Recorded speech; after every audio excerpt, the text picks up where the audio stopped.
السلام علیکم دوستو، آج میں آپ کو دنیا کے مشہور سائنسدان البرٹ آئنسٹائن کے بارے میں 10 ایسے فیکٹس بتاؤں گی جو آپ کو معلوم نہ ہوں گے، اور ان کی دلچسپ کامیابیوں اور ان کی عجیب عادات کے بارے میں بھی بتاؤں گی۔ اس سے پہلے اگر آپ نے میرے چینل کو سبسکرائب نہیں کیا تو سبسکرائب کر لیں اور بیل آئیکن کو پریس کر دیں۔ ٹائم کو ضائع کیے بغیر بڑھتے ہیں ویڈیو کی طرف۔ نمبر 1، ابتدائی عمر سے البرٹ آئنسٹائن کسی بھی قسم کی نیشنلزم سے نفرت کرتا تھا۔ اسے دنیا کا شہری بننا افضل سمجھتا تھا۔ جب وہ 16 سال کا تھا تو اس نے اپنی جرمن سٹیزن شپ کو ختم کر دیا اور 1901 میں سوئس شہری ہونے تک سرکاری طور پر ریاست سے دور رہا۔ نمبر 2، ملیوا مارچ زیورخ پولی ٹیکنیک میں آئنسٹائن کے سیکشن میں واحد طالبہ تھیں۔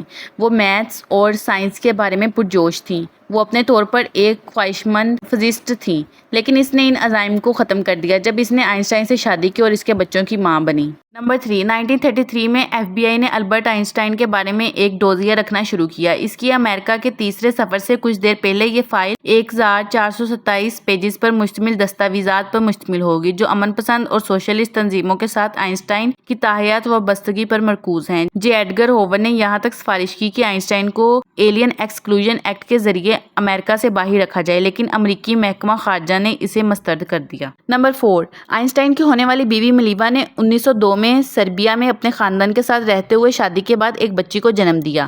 بچے کا نام لیزر رکھا گیا تھا، اور مورکین کا خیال ہے کہ وہ یا تو بچپن میں ہی مر گئی تھی، یا اسکارلیٹ فیور سے اس کی موت ہو گئی، یا اسے گود لینے کے لیے چھوڑ دیا گیا تھا۔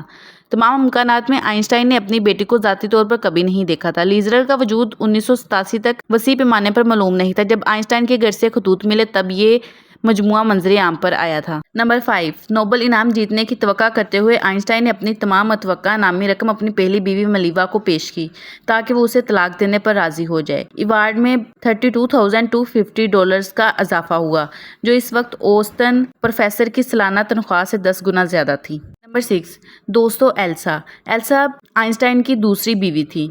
البرٹ کی ماں کی بہن کی بیٹی تھی، یعنی کہ اس کی خالہ زاد، جس نے انہیں فرسٹ کزن بنایا۔ وہ دوسرے کزن بھی تھے کیونکہ ایلسا کے والد اور البرٹ کے والد کزن تھے، اور ایلسا کا پہلے نام آئنسٹائن تھا۔ نمبر 7، آئنسٹائن شہری حقوق اور آزادی اظہار کے زبردست حامی تھے۔ جب WEB ڈو بوئس پر 1951 میں غیر ملکی طاقت کے غیر رجسٹرار ایجنٹ کے طور پر فرد جرم عائد کی گئی تھی، آئنسٹائن نے رضاکارانہ طور پر اس کی طرف سے ایک کردار گواہ کے طور پر گواہی دی تھی۔ جب ڈو بوئس کے وکیل نے عدالت کو بتایا کہ آئنسٹائن پیش ہوں گے، جج نے کیس کو خارج کرنے کا فیصلہ کیا تھا۔ نمبر 8، البرٹ کا دوسرا بیٹا ایڈورڈ، جسے وہ پیار سے ٹیٹ کہتے تھے۔ دوستو اس کو شیزوفرینیا کی تشخیص کی گئی تھی اور اپنے بالغ زندگی کے بیشتر حصے کے لیے ادارہ جاتا تھا۔ ایڈورڈ نفسیاتی تجزیہ سے متوجہ تھا اور فرائڈ کا بہت بڑا پرستار تھا۔ اگرچہ وہ خطوط میں لکھتے تھے، البرٹ نے اپنے بیٹے کو 1933 میں امریکہ ہجرت کرنے کے بعد دوبارہ کبھی نہیں دیکھا۔ ایڈورڈ کا انتقال 55 سال کی عمر میں ایک نفسیاتی کلینک میں ہوا تھا۔ نمبر 9، فریٹز ہیبر ایک جرمن کیمسٹ تھا جس نے آئنسٹائن کو برلن میں بھرتی کرنے میں مدد کی اور آئنسٹائن کے قریبی دوستوں میں سے ایک بن گیا۔ ہیبر یہودی تھا لیکن عیسائیت میں تبدیل ہو گیا اور نازیوں کے اقتدار میں آنے سے پہلے آئنسٹائن کو انضمام کی خوبیوں کی تبلیغ کی۔ WWI میں اس نے ایک مہلک کلورین گیس تیار کی جو ہوا سے زیادہ بھاری تھی اور خندقوں میں بہہ کر فوجیوں کے گلے اور پھیپھڑوں میں جل کر دردناک طور پر دم توڑ سکتی تھی۔ ہیبر کو بعض اوقات فادر آف کیمیکل وارفیئر بھی کہا جاتا ہے۔ نمبر 10، 1935 میں آئنسٹائن کی سوتیلی بیٹی مارگٹ نے ان کا تعارف مارگریٹا کونیکوا سے کرایا اور وہ محبت کرنے والے بن گئے۔ 1998 میں سوتبی کے 1945 اور 1946 کے درمیان آئنسٹائن سے کونیکوا تک لکھے گئے 9 محبت کے خطوط نیلام ہوئے۔ ایک روسی جاسوس ماسٹر کی لکھی گئی کتاب کے مطابق کونیکوا ایک روسی ایجنٹ تھی، حالانکہ مورکین نے اس دعوے کی تصدیق نہیں کی ہے۔ دوستو امید کرتی ہوں آپ کو آج کی ویڈیو بہت پسند آئی ہوگی۔ چلے ملتے ہیں نیکسٹ ویڈیو میں، تب تک کے لیے اللہ حافظ۔